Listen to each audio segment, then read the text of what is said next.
We are the Flim-Flam film fans, and this is what we just watched. I'm Chris. I'm Ed. I'm Will. And I'm CJ, and this is what we just watched. Today, we're talking about the latest first half of the Peacock series, MacGruber. That was written wrong. Spoiler warning, we are going to talk about spoilers for the first half of the series. If you haven't watched it yet, hit pause, go watch it, come back, we'll wait. But this is what we just watched with the Flim-Flam film fans. Also, will there be salty language with this? Because it is MacGruber.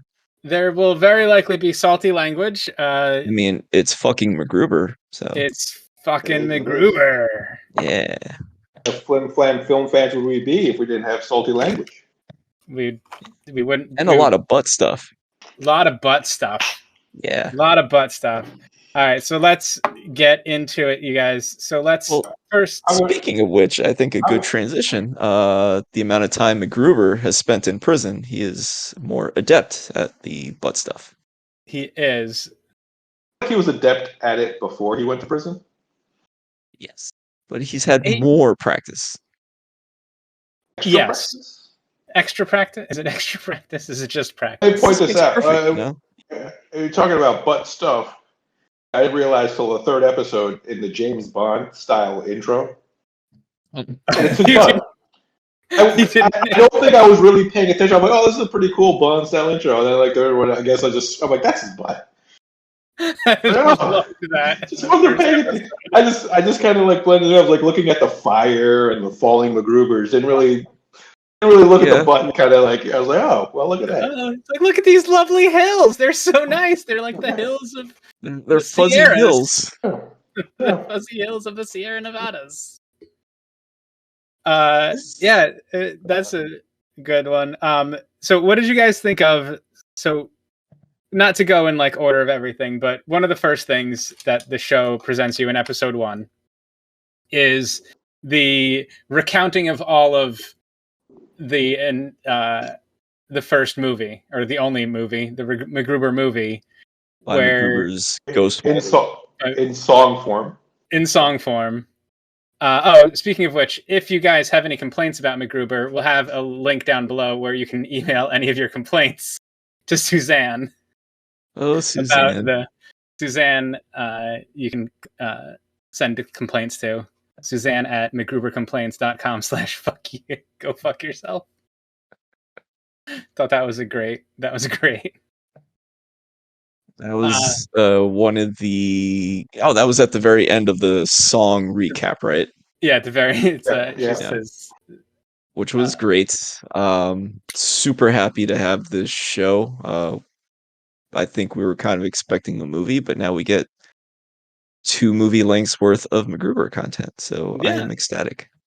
10 episodes, half hour each. I thought there were 8 episodes. Oh, was it 8? Sorry. I was thinking about a different show that's 10 episodes long. Yeah. Yes, this is MacGruber. 8 episodes, half hour long, 4 hours of MacGruber. So episode 1, try not to do everything. We learned MacGruber got sent to prison. Why was he sent to prison, Chris? Why was he sent to prison? For desecrating a corpse. Oh. The corpse of an unarmed cunt. Yeah. I think it was the murder of after he was disarmed. After he was disarmed. He had a rocket launcher, though. He had a rocket launcher. Cunt just got everything he deserved. I wouldn't mind like reviewing certain scenes, but we jump forward a little bit and we see Piper teaching driver's ed, I think, and they try to make it seem like he's teaching military school, and then he goes into U-turn safety. Right. I thought was a great twist. I was like, oh, what the fuck happened here? Turns out MacGruber tried to throw him under the bus during the trial.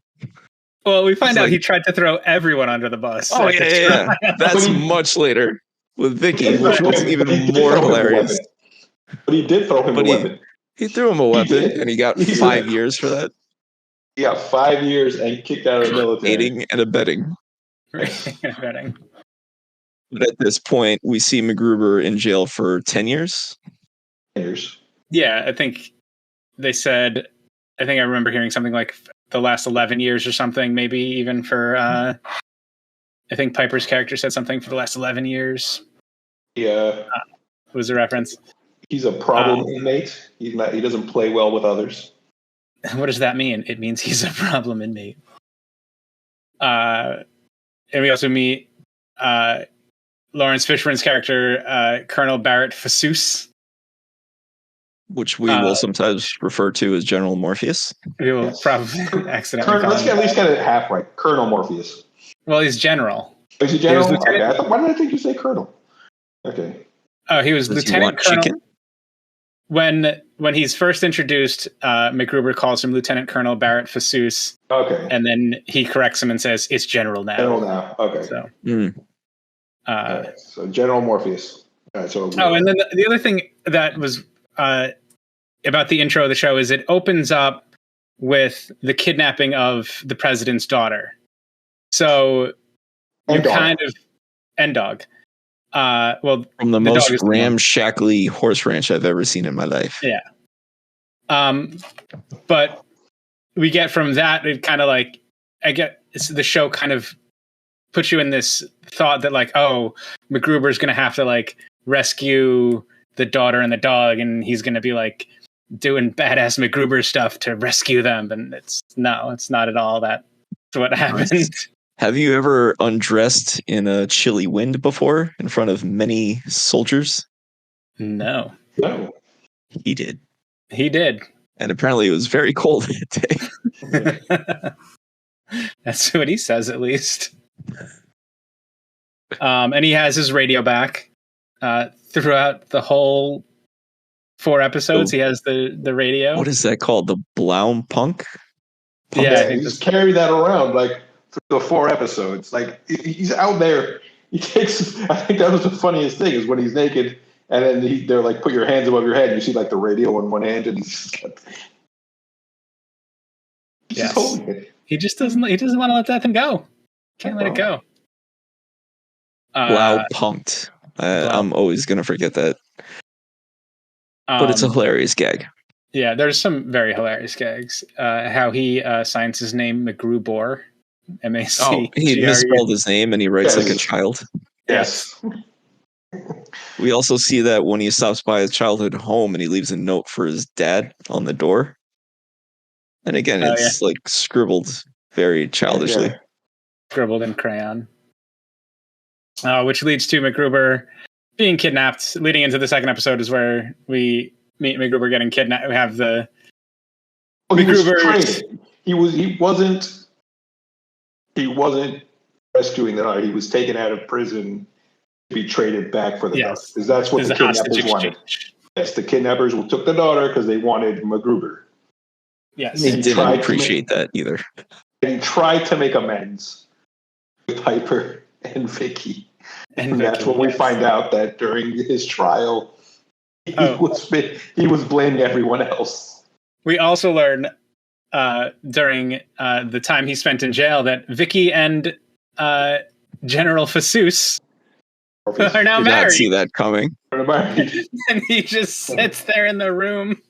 We're witness to MacGruber witnessing all the sounds and smells of their lovemaking. It must have been very hard to hear and smell and watch.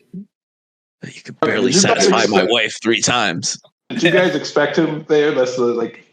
Expect him there at all? Because the slow clap after Morpheus and Vicky St. Elmo did it, where that made me laugh out loud.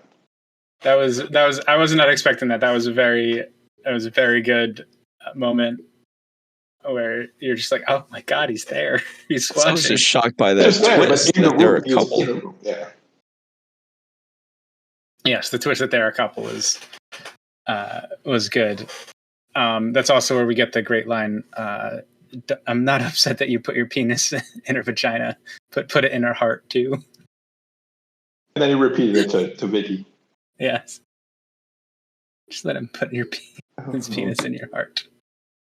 Before I forget, because I had it written down earlier when we were reintroduced to MacGruber in jail and he's fighting one of the Nazi skinhead dudes. I think he's like on the ground. He gets hit and I'm trying to remember the correct line. Something with enjoy your dessert, but I think he says a desert, and he throws the sand in his face. Yes, so many great one-liners. He says dessert. Oh yeah. He's like, oh, he gives me the good appetizer, and then something about the entree, and then he's like, this dirt. Yes. Yeah. And then he says, once he gets them down, that's all she throat. That's all she tears the throat out. Okay, let's talk about the one-liners. Perfect, all of them. So many good ones. And just so many great one-liners and puns, and not to because I just watched it before we recorded, but the episode 4 with the Russian scientist and all those great Russian puns at the bar. It's hard to keep track because I really want to rewatch the show and just enjoy it for what it is, but I am battling between writing down and taking notes. And it feels different than the movie because those really stuck with me. And this is the second time I've watched through this show. And I'm like, oh man, now it's like really, really clicking. We'll talk more about the comparisons between this and the movie a little bit later. So after he gets traded, we get to meet who he got traded to. Mr. Billy Zane, playing a character by the name of, what is it, Will? Phantom. No, in this, he played the Phantom, but in this show, I'm sorry, does either of you know the name of the character? Brigadier Commander Enos Queeth. Enos Queeth.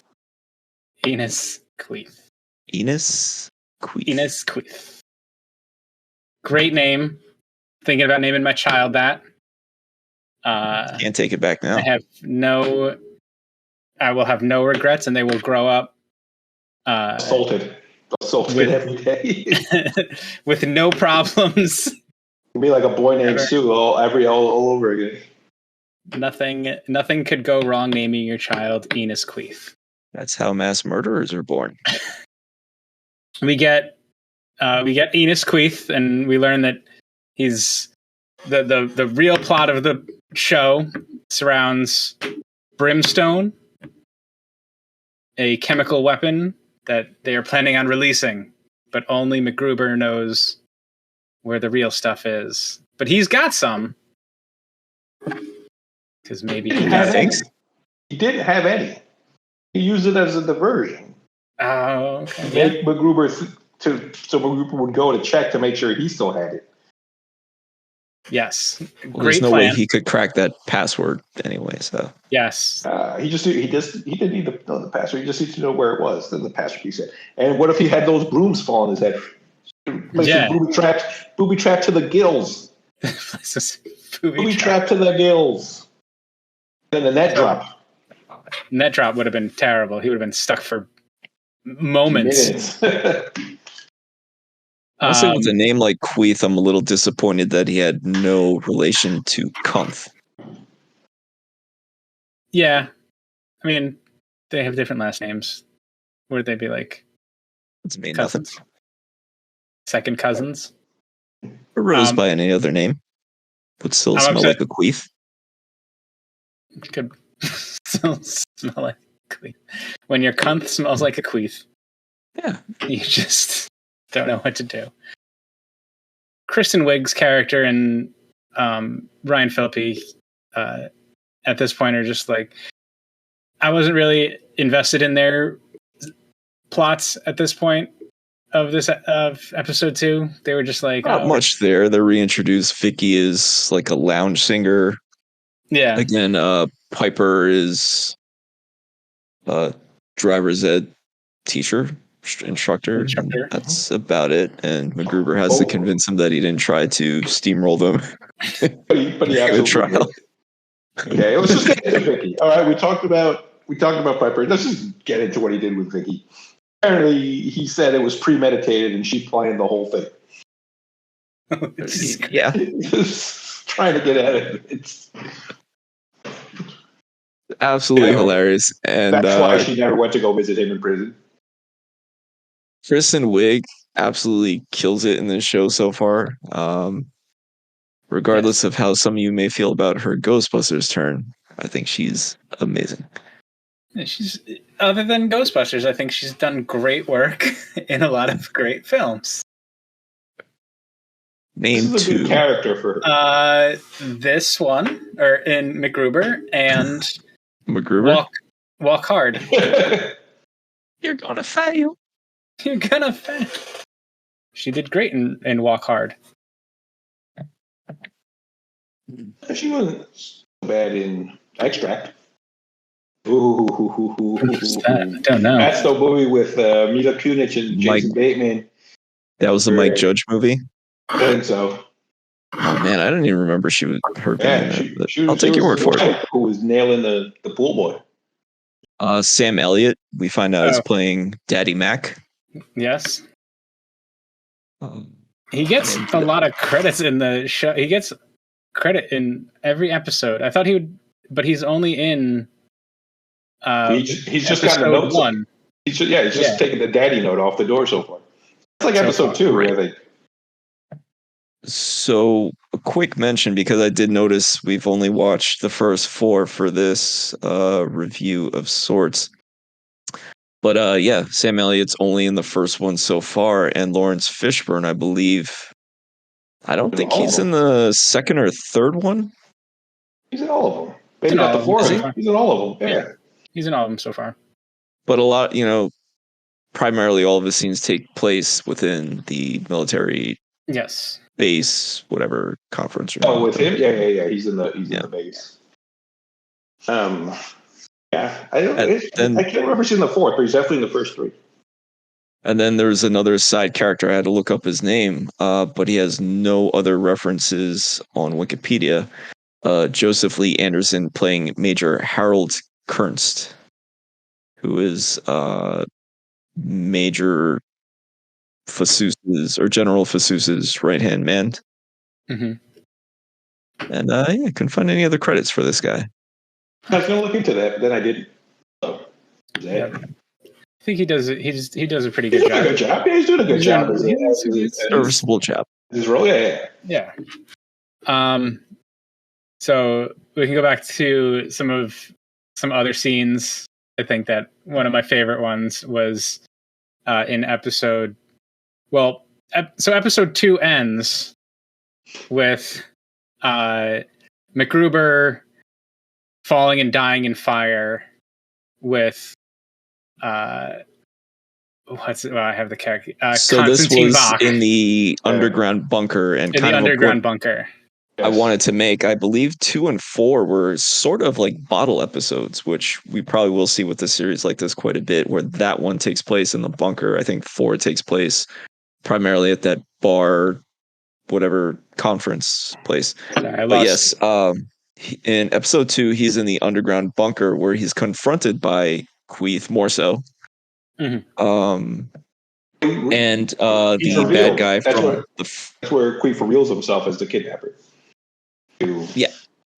And then we see the bad guy from the movie, Konstantin Bach. Yes, we find out is still alive, except badly burned, and his eyes no longer function. But apparently his sense of smell isn't that good either. I mean, I don't think it. Once you're burned to like half your body, I don't know. But all of your other senses are supposed to be heightened. Yeah, I guess. So we have the end of the episode. Episode ends with him and Constantine falling to presumably their doom in the fire, only to find out that Constantine gets his way out and is confronted by another soldier who says, "Constantine, you look like shit." And you're alive. To which he replies, "No, but I am." And MacGruber pulls off Constantine's skin. He pulled a Hannibal Lecter and reveals himself. That was many a throat rip ensue. And many a throat rip ensue. One of the greatest Forest Woods style one soldier taking out an army scenes that I have in recent memory. Yeah, you could see him like in the background, just like sneakily, just going behind some dudes ripping throats. Yeah. So, what did you guys think of when he died? what did you guys think of when he died in that episode? Because I knew, like, in my heart, I was like, "There's no way he like died," but like in my mind, I was like, "Oh my god, did they actually kill him?" Like, I was like, "Is there a way?" When MacGruber died? Yeah, when MacGruber died, fell into the fire. That's when he fell into the fire. Bach was he had that what did MacGruber call it? A fire gun? He's like, oh shit, a fire gun. Yeah. And MacGruber was naked for pretty much the majority of this episode. A whole episode. Yeah. A whole episode. He was naked. A whole episode, sneaking around because they left Bach alone with him. Again, I think one of the fun. I can't believe I forgot this, but when MacGruber's just kind of like hanging on the staircase and Bach is like right there with his face in his ass. And he's taking like a deep whiff, but he can't tell where MacGruber is. Comedy gold. Yeah, I thought Bach was for sure dead after the flamethrower exploded. And I remember when MacGruber opened up the pipe, I'm like, wouldn't that all be gas? And for sure one of the pipes did say gas. I'm like, that's not good. Just all explodes. Yeah, so MacGruber escapes in episode 2. Performs his jungle escape, his jungle throat rips, makes his way to a gas station. This is one of my favorite scenes from this episode. He makes his way to the gas station, and he like follows the guy into the gas station bathroom. What did he say? The guy said, "What are you looking at?" And I can't remember what MacGruber said. I don't remember what MacGruber says either. And I like just watched this, but follows him into the bathroom, walks out wearing the guy's clothes, steals the guy's motorcycle, and just immediately falls off it. And just trots away. And then just trots away. And just to walk away. He's like, fuck you. He's like, as he's like limping away.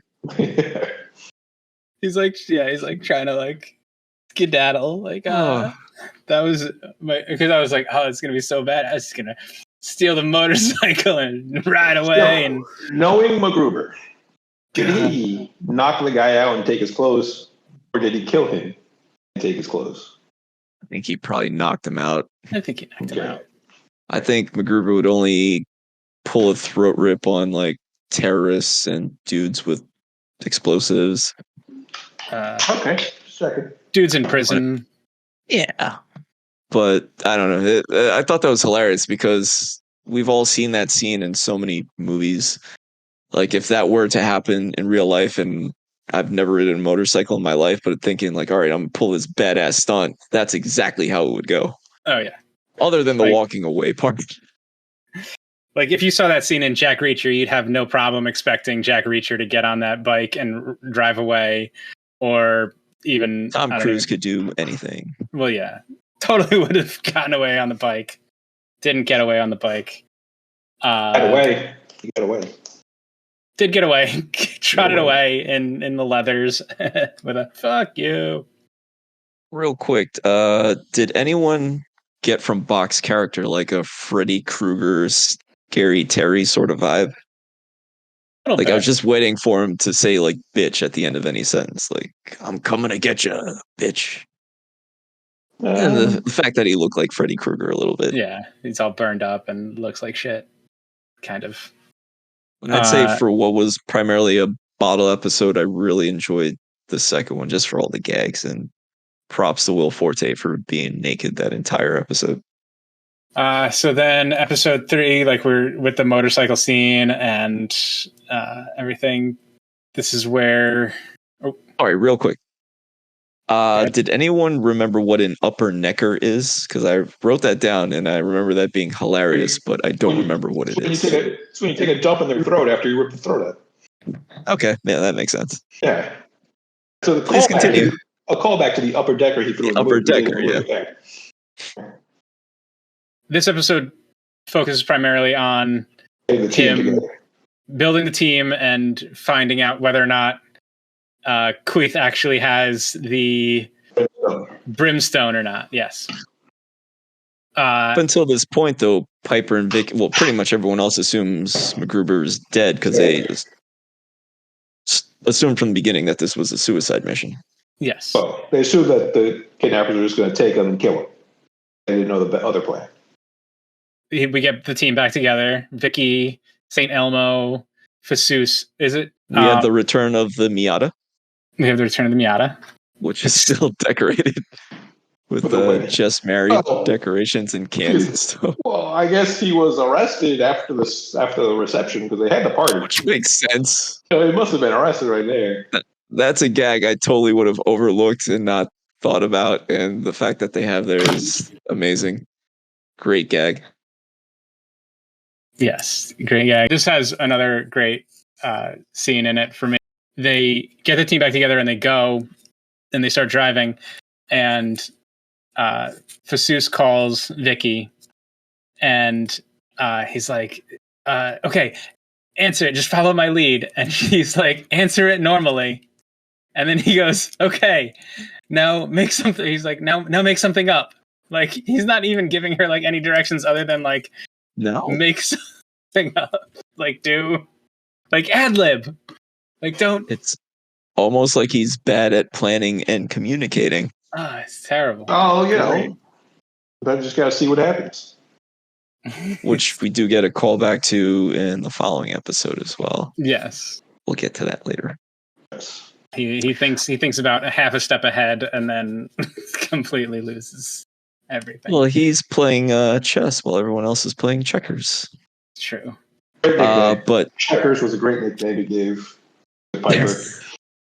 Stop calling me checkers. I'm going to call you checkers because you're playing checkers. I'm playing chess. Do you see a really horrific but also hilarious flashback to MacGruber when he's like 5? Oh. Yes.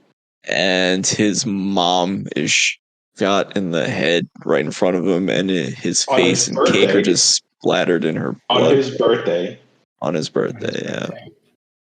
And I wanted to look up that actress because I thought she looked familiar, but I don't think I've seen her in anything else. It turns out she is Jorma Tacone's wife.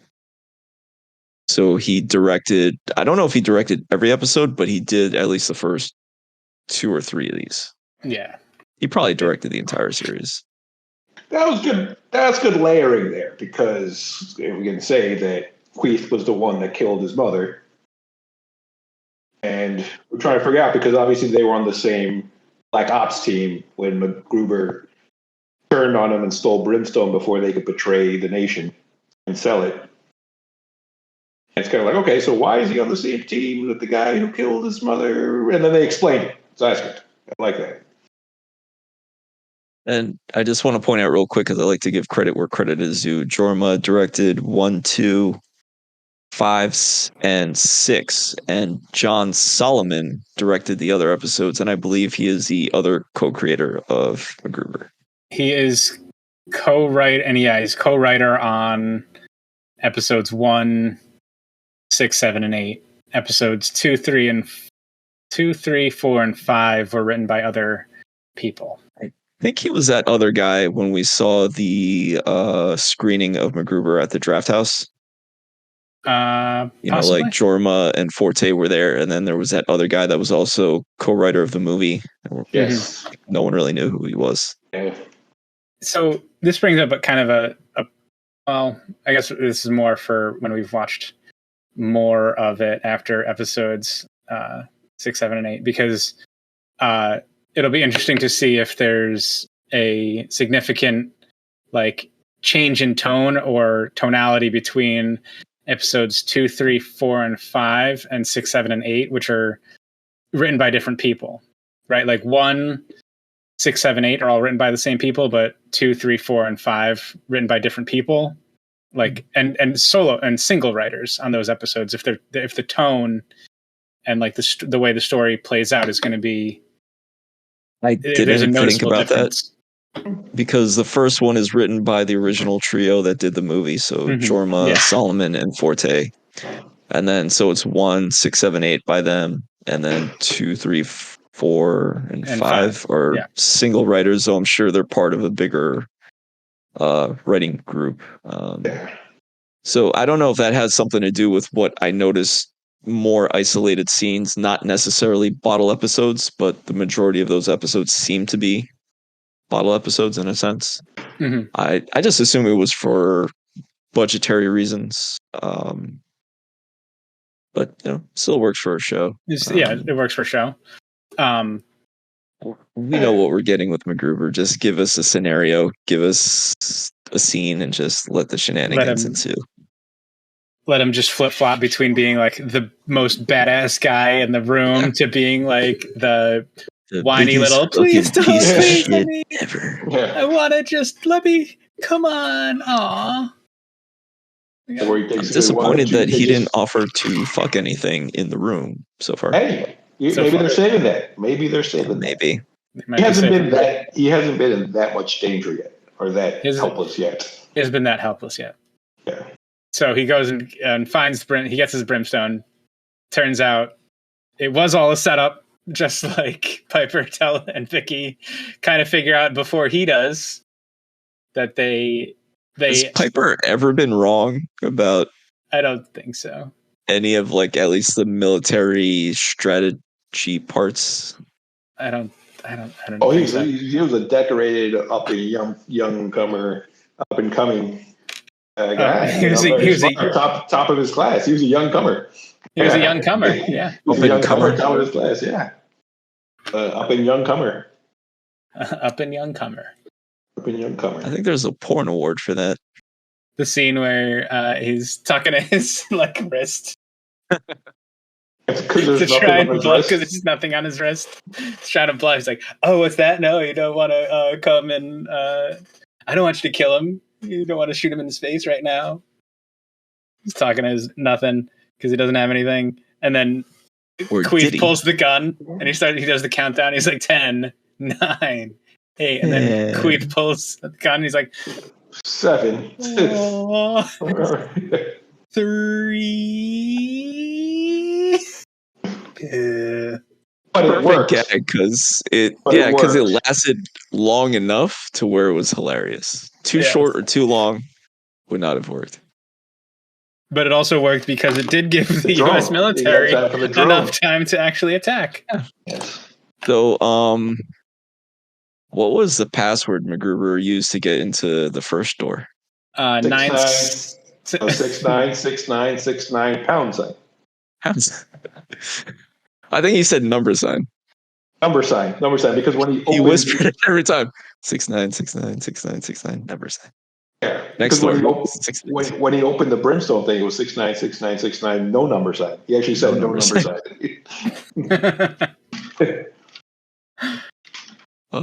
It's funny. It's the same password I have on my phone, which is really interesting. What about your luggage? Is it still 1 2 3 4 5? Luggage is still 1 2 3 4 5. It was great. I think he calls that back later. They escape that moment and they make their way to a tire, an auto parts, like a garage, where they make plans. Very Terminator 2-ish. Yeah. They make their plans, their next steps. Where MacGruber knows who his go-to scientist lady is. Mm-hmm. Again, using his intelligence. Yeah, he figures out that she's at the gala. Piper, he knows the name. Piper figures it out. Anyone catch the scientist's name? Something Russian. Irina Poloshnaya. Wow. Okay. Yeah. I was hoping it was a pun, but I couldn't quite make out the name. I think the puns Sanya on a top. Yeah, I think the puns are just saved for the main bad guy. Yeah, which is good. Can't have too many puns and be simple. Okay, I disagree. What? Dixon Piper, is that a? Oh, but as they leave before they get to the conference, whatever it is, we are shown Miata version 2.0. Yes, because the original Miata is too flashy. Yes. This one is bright, yellow, gold or yellow. Yeah. Mac 2 with the 1s and 2 written over it. Because they'll throw off anyone. Exactly. I was looking for a red Miata. We meet Irina Polishkova. It's Irina. I don't know. I don't know about this. I don't know. I don't really have much to say about this episode. They just. I thought it was another odd sort of bottle-ish episode because once they leave the garage, they're just like in this either at the bar or the bathroom or security office. Yeah, whatever. The entire episode. Stage, I loved MacGruber's pitch perfect Russian accent when Irina's bodyguard approaches him at the bar. It's like my French accent and my Jamaican accent and any other accent I do. Yeah. That's what you sound like. Yeah. A perfect American understanding of any other language other than English. You get both MacGrubers in this one too, because he knows that a plan can change and that she might have to do the speech. So he has a speech ready for her. But it's two lines and then it says turn over and it says ad lib. Ad lib. Webster Dictionary defines science. In the S's. But we got Vicky stepping up in this episode, you know? She does. She steps up. She's like, I'm going to go in. She's going to go in. This is most reminiscent, I think, of the scene in the movie where they kind of sent her in dressed as MacGruber. Like she ends up having to be the face man. Like undercover work. Great at undercover work.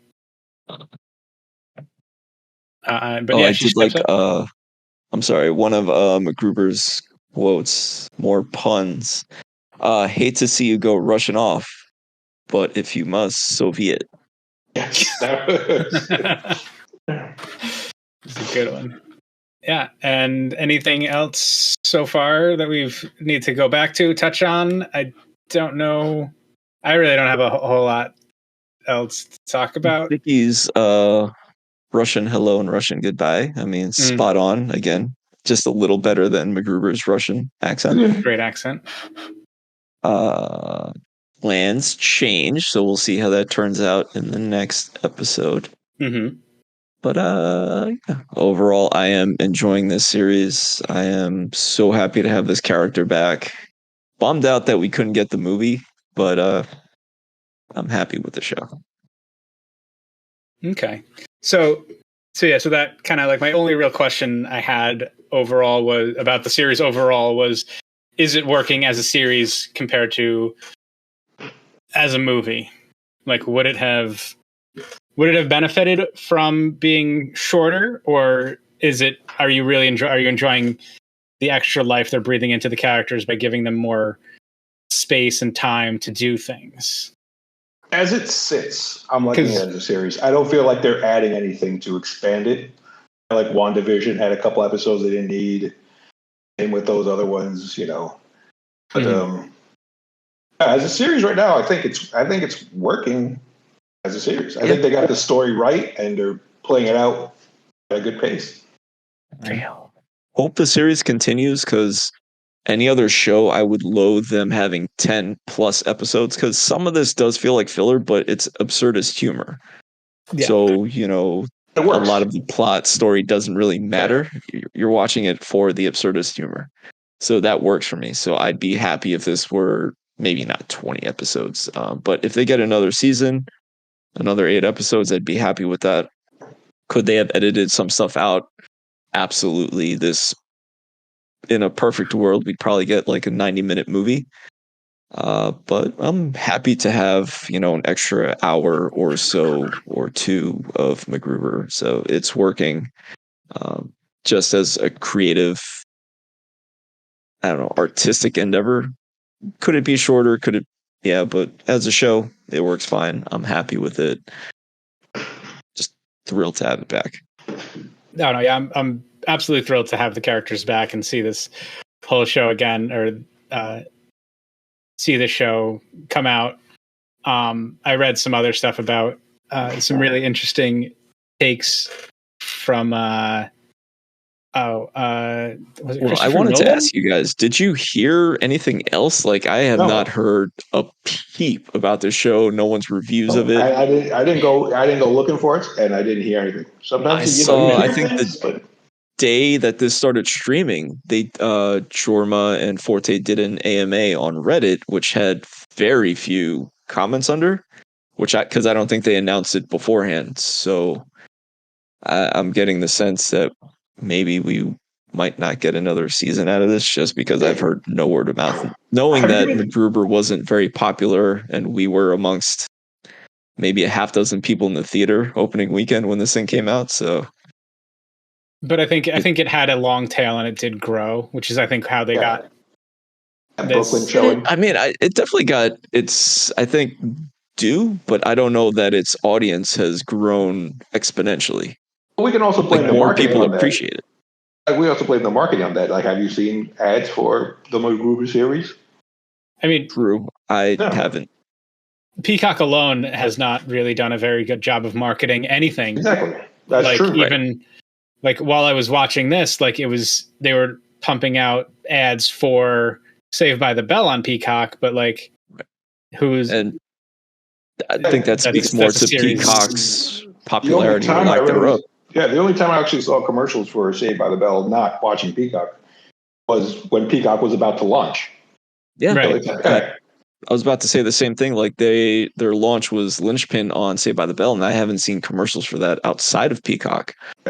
Same thing with MacGruber. Like if a trailer dropped or news dropped, like I would catch that, bit of information, but I haven't seen any commercials, no promotion for it. So that's why I'm a little skeptical. Like unless this show's like cheap to make, that would suck not getting any more of this. But I'm happy we at least got this much out of it. But it's kind of like Anchorman wasn't a huge hit when it came out. It found its audience on video afterwards. Austin Powers, same thing. Like that was almost a bomb, but on demand, whatever, people found that movie and it became a huge success. I don't think MacGruber's anywhere on that level. I think it's more of a cult hit than anything else. Just because, again, you hear more for people that do like it. You hear a ton of appreciation for it. But I don't think it's really cracked into the popular culture the way it deserves to be. But then again, we're sick fucks, so I find it to be hilarious.